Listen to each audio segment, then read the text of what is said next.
Hallelujah. प्रभु यीशु मसीह के नाम में सभी भाई बहनों को जय मसीह की। परमेश्वर का वचन कहता है, मनुष्य को अशुद्ध करने वाली बातें कौन सी होती हैं। जब हम मरकुस 7 अध्याय उसके 14 पद से पढ़ते हैं तो परमेश्वर का वचन हमें अच्छी रीति से बताता है कि मनुष्य बाहरी चीजों से नहीं बल्कि उसके भीतरी मन से अशुद्ध होता है। यीशु मसीह ने लोगों को अपने पास बुलाकर उनसे कहा, तुम सब मेरी सुनो और समझो। ऐसी कोई वस्तु नहीं जो मनुष्य में बाहर से समाकर उसे अशुद्ध करे, परंतु जो वस्तुएं मनुष्य के भीतर से निकलती हैं वे ही उसे अशुद्ध करती हैं। हालेलुया। यदि किसी के सुनने के कान हों तो सुन ले। जब वो भीड़ के पास से घर में गया तो उसके चेलों ने इस दृष्टांत के विषय में उससे पूछा। उसने उनसे कहा, क्या तुम भी ऐसे ना समझ हो? क्या तुम नहीं समझते कि जो वस्तु बाहर से मनुष्य के भीतर जाती है वह उसे अशुद्ध नहीं कर सकती, क्योंकि वह उसके मन में नहीं परंतु पेट में जाती है और संडास में निकल जाती है। हालेलुया। क्योंकि वचन कहता है, जब लोग आपस में भेदभाव करते हैं, एक दूसरे को नीचा दिखाते हैं या अपने आप को पवित्र दिखाते हैं, दूसरे को अशुद्ध दिखाते हैं या छुआछूत की भावना को दिखाते हैं, परमेश्वर का वचन कहता है कि ये सारी चीजें परमेश्वर की नजर में कुछ मायने नहीं रखते। क्योंकि जिस समय यीशु मसीह संसार में था उस समय फरीसी लोग, शास्त्री लोग भी यही काम कर रहे थे। वो अपने आप को ऊंचे पदों पे बिठा रहे थे, अपने आप को ऊंचा सम्मान दिलवा रहे थे, लोगों से वो अपने आप को नमस्कार कहलाना ज्यादा पसंद करते थे। लेकिन यीशु मसीह कहते हैं कि जो कार्य हैं वो क्या होते हैं, उन कार्यों के द्वारा ही पहचान होती है कि कौन शुद्ध है और कौन अशुद्ध। लोग सोचते हैं कि वो इंसान ऐसा कार्य करता है तो वो नीची जात का है, वो मनुष्य ऐसा कार्य करता है तो वो नीचा है हमसे, लेकिन ऐसा नहीं है। परमेश्वर बाहर के रंग रूप को, परमेश्वर बाहर के कार्यों को नहीं देखता। परमेश्वर यदि देखता है तो हमारे हृदय को देखता है, हमारे मनों को देखता है, क्योंकि परमेश्वर मन को जांचने वाला है। Hallelujah, hallelujah. और जब यीशु मसीह के चेले यीशु मसीह से पूछते हैं कि प्रभु हमें बता कि वो कौन सी बातें हैं जो मनुष्य को अशुद्ध करती हैं। अगर बाहर का काम करना, लोगों से छुआछूत से, जो कोढ़ी के रोगी हैं उनको छूने से, ये सब चीजें अगर अशुद्ध नहीं हैं तो कौन सी चीजें हैं जो मनुष्य को अशुद्ध करती हैं।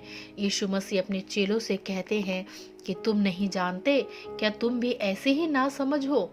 जो मनुष्य बाहर से अपने शरीर में ग्रहण करता है वो तो उसके पेट में जाता है, क्योंकि जो भी खाना पीना मनुष्य लेता है वो सारे उसके पेट में जाता है, हृदय में नहीं जाता।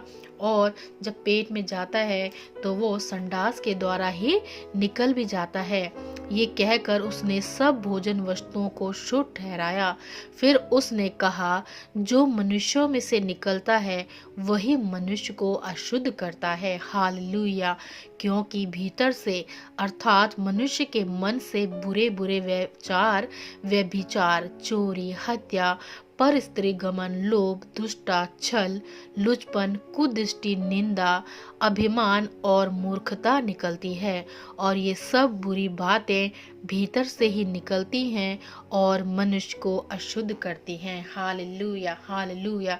क्योंकि यीशु मसीह जानते थे कि जो लोगों ने अपने नियम बना रखे हैं, खास करके फरीसी और शास्त्री लोगों ने जो नियम बना रखे हैं वो क्या है, अपने आप को ऊंचा और शुद्ध दिखाते हैं, लेकिन बाकी मनुष्यों को हर एक बात में नीचा दिखाते हैं।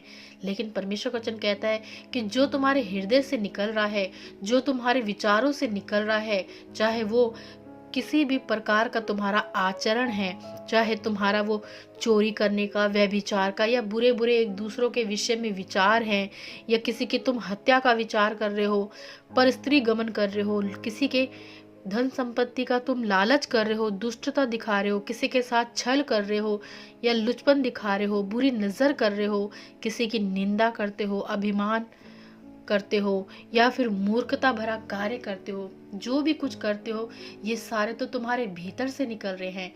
तुम्हारी सोच को, तुम्हारे विचारों को ये प्रकट करते हैं, और यही चीज क्या है, मनुष्य को अशुद्ध करती हैं। इसलिए यीशु मसीह कहते हैं कि मन को शुद्ध करना है। और परमेश्वर का वचन भी कहता है, जिनके मन शुद्ध है वो परमेश्वर को देखेंगे। Hallelujah, hallelujah. क्योंकि परमेश्वर मन को जांचने वाला परमेश्वर है। वो हमारे हृदय में वास करना चाहता है। अगर हमारे हृदय में ये सारी बुराइयां वास कर रही हैं, तो क्या परमेश्वर हमारे हृदय में वास कर सकता है? बिल्कुल भी नहीं, क्योंकि प्रभु पवित्र है, परमेश्वर पवित्र है। वो परमेश्वर इतना पवित्र है कि अपने इकलौते पुत्र को जब उसने क्रूस पर सारे गुनाहों को उठाते हुए देखा, तो पाप के कारण उसने भी वहां पे उसे छोड़ दिया। इसलिए यीशु मसीह कहते हैं, हे मेरे पिता, तूने मुझे क्यों छोड़ दिया? लेकिन यीशु मसीह जानते थे कि हमारा पिता परमेश्वर पाप से घृणा करता है। वो पापी से नहीं, पर पाप से घृणा करता है, और जहाँ पाप है वहाँ परमेश्वर की उपस्थिति हो ही नहीं सकती। लेकिन उस समय में, जिस समय सारी दुनिया का पाप यीशु मसीह के शरीर पे था, उस समय परमेश्वर ने भी उसे छोड़ दिया। हालेलुया। और उसने प्राण त्याग दिए। हालेलुया। क्योंकि प्रभु हमारे जीवन को बचाना चाहता है, प्रभु हमारे जीवन को अच्छे राह पर लेकर जाना चाहता है। लेकिन यदि हम बार बार पाप करते हैं, अपराध करते हैं, उन्हीं बुरे कामों में लगे रहते हैं, तो परमेश्वर का वचन कहता है कि वो हमें बार बार क्षमा नहीं करेगा, वो हम पर बार बार अनुग्रह की दृष्टि नहीं करेगा। अगर हम उसी पाप में बार बार गिर रहे हैं, फिर तो हम उसी के समान हैं, जो पवित्र वचन कहता है सूअर और कुत्ते के विषय में, जो उदाहरण देता है कि वो लोग भी क्या करते हैं, बार बार अपनी गंदगी में जाके लौट जाते हैं। परमेश्वर का वचन कहता है, अगर तुम विश्वास करते हो, परमेश्वर के नजदीक आते हो, अपने गुनाहों को मान लेते हो, प्रभु तुम्हें क्षमा कर देगा। लेकिन यदि तुम बार बार वही कार्य करते हो, अपने पापों में फिर जाते हो, तो तुम्हारे ऊपर दंड की आज्ञा है, और उस दंड से फिर तुम्हें कोई नहीं बचा सकता। Hallelujah, hallelujah.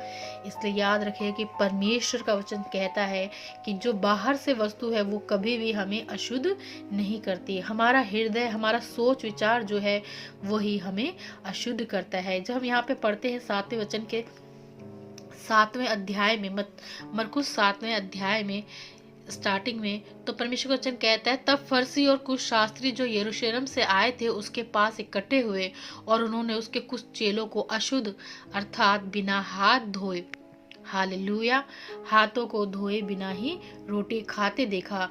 क्योंकि फरीसी और सब यहूदी पूर्वजों की परंपरा पर चलते हैं, और जब तक भली भांति हाथ नहीं धो लेते तब तक नहीं खाते। हालेलुया। आज भी हमारे समाज में भी कई लोग हैं जो यहाँ तक कि नहाने के बाद ही कुछ खाते हैं। लेकिन वचन क्या कहता है कि इन चीजों के बारे में परमेश्वर विचार नहीं करता। हालेलुया। और जब फरीसी शास्त्री इन लोगों को देखते हैं, चेलों को, और बाजार से आकर जब तक स्नान नहीं कर लेते तब तक न खाते हैं, और बहुत सी अन्य बातें हैं जो उनके पास मानने के लिए पहुंचाई गई हैं, जैसे कटोरों और लोटों और तांबे के बर्तनों को धोना, मांजना। इसलिए उन फरीसियों और शास्त्रियों ने उससे पूछा, तेरे चेले क्यों पूर्वजों की परंपराओं पर नहीं चलते और बिना धोए हाथों से रोटी खाते हैं? यीशु ने उनसे कहा, यशायाह ने तुम कपटियों के विषय में बहुत ही ठीक भविष्यवाणी की, जैसा लिखा है, ये लोग होंठों से तो मेरा आदर करते हैं, पर उनका मन मुझसे दूर रहता है। ये व्यर्थ मेरी उपासना करते हैं, क्योंकि मनुष्यों की आज्ञाओं को धर्म उपदेश करके सिखाते हैं। क्योंकि तुम परमेश्वर की आज्ञा को टालकर मनुष्यों की रीतियों को मानते हो। हालेलुया। उसने उनसे कहा, तुम अपनी परंपराओं को मानने के लिए परमेश्वर की आज्ञा कैसे अच्छी तरह टाल देते हो? क्योंकि मूसा ने कहा है, अपने पिता और अपनी माता का आदर कर, और जो कोई माता व पिता को बुरा कहे वह अवश्य मार डाला जाए। परंतु तुम कहते हो, यदि कोई अपने पिता व माता से कहे, जो कुछ तुझे मुझसे लाभ पहुंच सकता था वह कुर्बान अर्थात संकल्प हो चुका, तो तुम उसको उसके पिता व माता की कुछ भी सेवा करने को नहीं देते। इस प्रकार तुम अपनी परंपराओं से जिन्हें तुमने ठहराया है परमेश्वर का वचन टाल देते हो और ऐसे ऐसे बहुत से काम करते हो। हालेलुया। याद रखिए, परमेश्वर का वचन कहता है जब हम मनुष्यों की परंपराओं को, जो हमारे पूर्वजों ने परंपराएं बनाई हैं, उनको इतना कठोर करके मानते हैं, उनके लिए हम इतने संकल्प होके दृढ़ निर्णय से उनको मानते जाते हैं, तो हम जो परमेश्वर हमें आज्ञा देता है क्या हम उसको नहीं माने? परमेश्वर ने हर एक मनुष्य को अपने समान बनाया है। परमेश्वर किसी भी मनुष्य में भेदभाव नहीं करता। परमेश्वर का प्रेम हर एक के लिए एक समान है। तो परमेश्वर की इच्छा हमारे जीवन से जब पूरी होती है, तभी परमेश्वर का प्रेम हमारे जीवन में स्थिर रहता है और तभी हम सच में परमेश्वर के लोग होते हैं। हालेलुया। यदि हमारा जीवन प्रभु में है, यदि हम प्रभु के लोग हैं, लेकिन फिर भी हमारे जीवन में वही पुरानी बातें हैं, पुरानी बुराइयां हैं, तो याद रखिए परमेश्वर ऐसे लोगों को, ऐसे दुचिते लोगों को पसंद नहीं करता है। अपने आप को प्रभु की इच्छा के अनुसार बनाइए, अपने विचारों को शुद्ध रखिए, एक दूसरे से प्रेम का स्वभाव रखिए, एक दूसरे को क्षमा करने का स्वभाव रखिए, क्योंकि प्रभु ऐसा ही है। और प्रभु का वचन कहता है कि मेरे जो लोग हैं उनमें मेरे से गुण होंगे। हालेलुया। इसलिए हम प्रभु के लोग हैं, हम प्रभु में बढ़ते जाएं। प्रभु के वचन हमारे अंदर ऐसे होने चाहिए कि हम प्रभु के आज्ञाकारी हों। हमारे जीवन के कार्यों से ही लोग जानने पाएंगे कि हम प्रभु यीशु के लोग हैं। हालेलुया। याद रखिए, बाहर की कोई वस्तु मनुष्य को अशुद्ध नहीं करती। जो कुछ होता है हमारे हृदय में उत्पन्न होता है। हमारा हृदय ही हमारा क्या है, बाहर हमारे स्वभाव को प्रकट करता है। जब भी हम बाहर कोई कार्य करते हैं, हम किसी के साथ चुगली करते हैं, बुराई करते हैं, किसी की चोरी करते हैं, तो ये सारी चीजें क्या दिखाता है? हमारे भीतरी स्वभाव को ही दिखाता है। अगर हम प्रभु के लोग हैं तो हमारे जीवन में प्रभु के से कार्य होने जरूरी हैं। प्रभु की इच्छा हमारे जीवन में पूरी होनी जरूरी है। याद रखिए, प्रभु का वचन कहता है प्रभु ने हर एक वस्तु को शुद्ध ठहराया है और प्रभु चाहता है कि प्रभु के लोग भी पवित्र बने, क्योंकि हमारा प्रभु यीशु मसीह पवित्र है। आमीन। प्रभु इस वचन के द्वारा आप सभी भाई बहनों को आशीष करें, अनुग्रह करें। प्रभु यीशु मसीह के नाम में सभी को जय मसीह की, जय मसीह की।